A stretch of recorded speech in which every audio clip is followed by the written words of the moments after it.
ଆମେରିକାର ପୂର୍ବତନ ରାଷ୍ଟ୍ରପତି ଯିଏକି ବାରାକ ଓବାମା ସେ ହନୁମାନଙ୍କର ଭକ୍ତ। ସେ ହନୁମାନଙ୍କ ପ୍ରତି ତାଙ୍କର ଭକ୍ତି ନିବେଦନ ସେ ଅର୍ପଣ କରନ୍ତି, ଭକ୍ତି ନୈବେଦ୍ୟ ଅର୍ପଣ କରନ୍ତି। ଏବଂ ଯେହେତୁ ଆମେରିକାରେ ଆପଣମାନେ ଦେଖିବେ ଯେ ଅଧିକାଂଶ ବ୍ୟକ୍ତି ସେମାନେ ଖ୍ରୀଷ୍ଟ ଧର୍ମ ପ୍ରତି ସେମାନଙ୍କର ବିଶ୍ୱାସ ରହିଛି, କିନ୍ତୁ ଜଣେ ରାଷ୍ଟ୍ରପତି ଥିବା ଅବସ୍ଥାରେ ବାରାକ ଓବାମା ସେ ହନୁମାନଙ୍କ ପ୍ରତି ଭକ୍ତି ହନୁମାନଙ୍କ ପ୍ରତି ତାଙ୍କର ଭକ୍ତି ଥିଲା। ଏବଂ ଭାରତକୁ ଆସିବା ପରେ ମଧ୍ୟ ସେ ଯେଉଁ ହନୁମାନଙ୍କ ପ୍ରତି ତାଙ୍କର ଯେଉଁ ଭକ୍ତି ଥିବା କଥା ସେ ମଧ୍ୟ ସେଠି ଜଣାପଡ଼ିଥିଲା। ଏବଂ ହନୁମାନ ମନ୍ଦିରକୁ ସେ ମଧ୍ୟ ଯାଇଥିଲେ। ଏଇଭଳି ଭାବରେ ଥିଲେ ଯେଉଁ ବାରାକ ଓବାମା। ଏବେ କ୍ଷମତାରେ ନଥିଲେ ସୁଦ୍ଧା ବିଶ୍ୱର ଅନ୍ୟତମ ଲୋକପ୍ରିୟ ରାଜନେତା ଭାବେ ବାରାକ ଓବାମାଙ୍କର ନାମ ନିଶ୍ଚୟ ଆସିବ।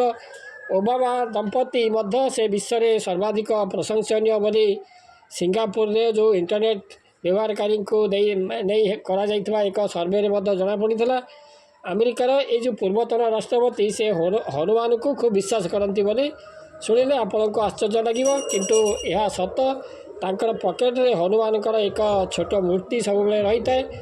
2016 ମସିହାରେ ଓବାମା ସେ ହନୁମାନ ଭକ୍ତ ବୋଲି ଜଣାପଡ଼ିଥିଲା। ଏବଂ ୟୁଟ୍ୟୁବକୁ ଦେଇଥିବା ଏକ ସାକ୍ଷାତକାରରେ ସେ ନିଜ ପାଖରେ କ'ଣ କ'ଣ ରଖନ୍ତି ବୋଲି ତାଙ୍କୁ ପଚରାଯାଇଥିଲା। ସେତେବେଳେ ସେ ଗୋଟି ଗୋଟି କରି କେତୋଟି ଜିନିଷ ସେ ବାହାର କରିଥିଲେ। ଏବଂ ପୋପ୍ ଫ୍ରାନ୍ସିସ୍ ଦେଇଥିବା ଏକ ମାଳା, ଜଣେ ଭିକ୍ଷୁ ଦେଇଥିବା ବୁଦ୍ଧ ମୂର୍ତ୍ତି ଆଦି ସେ ନିଜ ପକେଟରୁ ବାହାର କରିଥିଲେ ଓବାମା। ଏବଂ ଶେଷରେ ସେ ଭଗବାନ ହନୁମାନଙ୍କର ଏକ ଛୋଟ ମୂର୍ତ୍ତି ମଧ୍ୟ ସେ ବାହାର କରିଥିଲେ। ତେବେ ଓବାମା କହିଥିଲେ ଯେ ସେ ଅନ୍ଧବିଶ୍ୱାସୀ ନୁହନ୍ତି, କିନ୍ତୁ ଏସବୁ ଜିନିଷ ଜୀବନଯାତ୍ରାରେ ଭେଟିଥିବା ବିଭିନ୍ନ ସ୍ୱତନ୍ତ୍ର ବ୍ୟକ୍ତିଙ୍କ କଥା ମନେ ପକାଇ ଦିଏ। ବିଶେଷ କରି କ୍ଳାନ୍ତ ହୋଇପଡ଼ିଥିବା ବେଳେ ହନୁମାନଙ୍କର ମୂର୍ତ୍ତି ଛୁଇଁଲେ ତାଙ୍କୁ ଯେପରି ନୂତନ ଉତ୍ସାହ ମିଳିଯାଏ।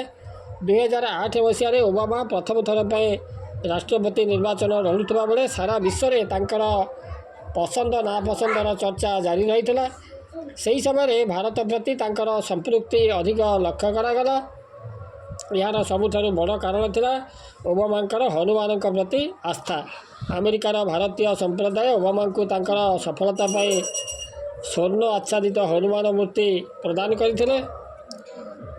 କେବଳ ଓବାମା ନୁହନ୍ତି, ଆମେରିକାରୁ ମଧ୍ୟ ଅନେକ ବ୍ୟକ୍ତି ସେମାନେ ଭାରତ ଆସୁଛନ୍ତି, ଆମର ପୁରୀକୁ ଆସୁଛନ୍ତି ଜଗନ୍ନାଥ ମନ୍ଦିର, ଜଗନ୍ନାଥଙ୍କ ପ୍ରତି ସେମାନଙ୍କର ମଧ୍ୟ ଭକ୍ତି ନୈବେଦ୍ୟ ସେମାନେ ଅର୍ପଣ କରୁଥିବାର ମଧ୍ୟ ଦେଖାଯାଉଛି। ସେମାନେ ଜଗନ୍ନାଥଙ୍କର ବିଭିନ୍ନ ପର୍ବପର୍ବାଣୀରେ ସେମାନେ ବାହାରେ ରହି କିଭଳି ଭାବରେ ସେ ଜଗନ୍ନାଥଙ୍କ ପ୍ରତି ତାଙ୍କର ଯେଉଁ ଭକ୍ତି ନୈବେଦ୍ୟ ଅର୍ପଣ କରୁଛନ୍ତି, ଭିତରକୁ ଯେହେତୁ ସେମାନଙ୍କର ବିଦେଶୀ ଏବଂ ଅନ୍ୟ ଧର୍ମ ହୋଇଥିବାରୁ ସେମାନଙ୍କୁ ମନ୍ଦିର ଶ୍ରୀମନ୍ଦିରର ଯେଉଁ କଟକଣା ଯୋଗୁଁ ସେମାନଙ୍କୁ ଭିତରକୁ ଛଡ଼ାଯାଉ ନାହିଁ, କିନ୍ତୁ ବାହାରେ ରହି ମଧ୍ୟ ସେ ଜଗନ୍ନାଥ ଧର୍ମ ସଂସ୍କୃତିର ସେ ପ୍ରଚାର ପ୍ରସାର ମଧ୍ୟ ସେମାନେ କରୁଛନ୍ତି। ଏଇଭଳି ମଧ୍ୟ ଦେଖାଯାଉଛି। ତେଣୁ ଏଇ ଯେଉଁ ଓବାମା ସେ ଆମେରିକା ହେଲେ ମଧ୍ୟ ତାଙ୍କର ଯେଉଁ ଭାରତର ଯେଉଁ ଦେବତା, ଭାରତ କ'ଣ ହନୁମାନ ସମସ୍ତଙ୍କର ଦେବତା, ଯିଏ ତାଙ୍କୁ ଭକ୍ତିରେ ଡାକିପାରିବେ ସେ ତାଙ୍କର ହେବେ, ତାଙ୍କର କଥା ସେ ଶୁଣିବେ। ସେହିଭଳି ଭାବରେ ଓବାମା ମଧ୍ୟ ହନୁମାନଙ୍କ ପ୍ରତି ତାଙ୍କର ଭକ୍ତି ରହିଛି। ଏବଂ ହନୁମାନଙ୍କର ଯେଉଁ ଏକ ମୂର୍ତ୍ତିକୁ ସେ ସବୁ ସମୟରେ ତାଙ୍କର ପକେଟରେ ରଖନ୍ତି। ଏବଂ ଯେଉଁ ଆମେରିକାର ଭାରତୀୟ ସମୁଦାୟ ଓବାମାଙ୍କୁ ସେଥିପାଇଁ ତାଙ୍କର ସଫଳତା ପାଇଁ ସ୍ୱର୍ଣ୍ଣ ଆଚ୍ଛାଦିତ ଏକ ହନୁମାନ ମୂର୍ତ୍ତି ସେଥିପାଇଁ ତାଙ୍କୁ ପ୍ରଦାନ କରିଥିଲେ।